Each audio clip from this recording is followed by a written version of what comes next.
यमुनोत्री धाम की पवित्र कथा। गंगोत्री धाम की पवित्र कहानी। गंगोत्री धाम उत्तराखंड राज्य के उत्तरकाशी जिले में स्थित है। ये स्थान मां गंगा के पृथ्वी पर अवतरण से जुड़ा हुआ है और हिंदू धर्म के 4 धामों में से एक है। यहाँ भागीरथी नदी के उद्गम स्थल को गंगोत्री कहा जाता है। कथा का आरंभ राजा सगर का यज्ञ। बहुत समय पहले अयोध्या के राजा सगर ने अश्वमेध यज्ञ किया। उस यज्ञ का घोड़ा इंद्र ने चोरी करके कपिल मुनि के आश्रम में बांध दिया। राजा सगर के 60,000 पुत्रों ने जब घोड़ा ढूंढते हुए वहां पहुंचे तो उन्होंने कपिल मुनि पर चोरी का आरोप लगा दिया।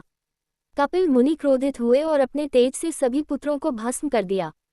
राजा भागीरथ का तप। जब ये बात राजा सगर के वंशज राजा भागीरथ को पता चली तो उन्होंने अपने पूर्वजों की आत्मा की मुक्ति के लिए गंगा को पृथ्वी पर लाने का संकल्प लिया। उन्होंने हजारों वर्षों तक भगवान ब्रह्मा और भगवान शिव की कठोर तपस्या की। भगवान ब्रह्मा प्रसन्न होकर बोले, ग्रेटर देन गंगा को पृथ्वी पर तो भेज दूंगा, परंतु उसकी धारा इतनी प्रबल है कि पृथ्वी इसे सह नहीं पाएगी। तब भागीरथ ने भगवान शिव की तपस्या की। भगवान शिव ने गंगा को धारण किया। भगवान शिव ने भागीरथ की भक्ति से प्रसन्न होकर कहा, ग्रेटर देन मैं अपनी जटाओं में गंगा को रोकूंगा ताकि उसका प्रवाह नियंत्रित हो जाए। फिर गंगा देवी स्वर्ग से उतरी और शिवजी की जटाओं में समा गईं। शिवजी ने धीरे धीरे गंगा को पृथ्वी पर छोड़ा। गंगा बहती हुई भागीरथ के रथ के पीछे पीछे चल पड़ी और अंत में कपिल मुनि के आश्रम पहुंची, जहां उनके जल से राजा सगर के पुत्रों की आत्मा को मोक्ष मिला। यही स्थान बना गंगोत्री धाम।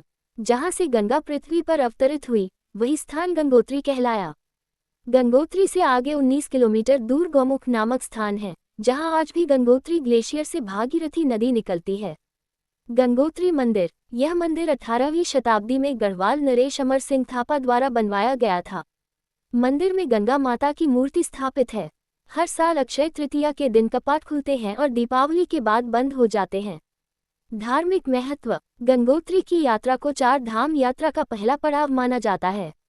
मान्यता है कि यहाँ स्नान करने और दर्शन करने से मनुष्य के सभी पाप नष्ट हो जाते हैं और उसे मोक्ष की प्राप्ति होती है।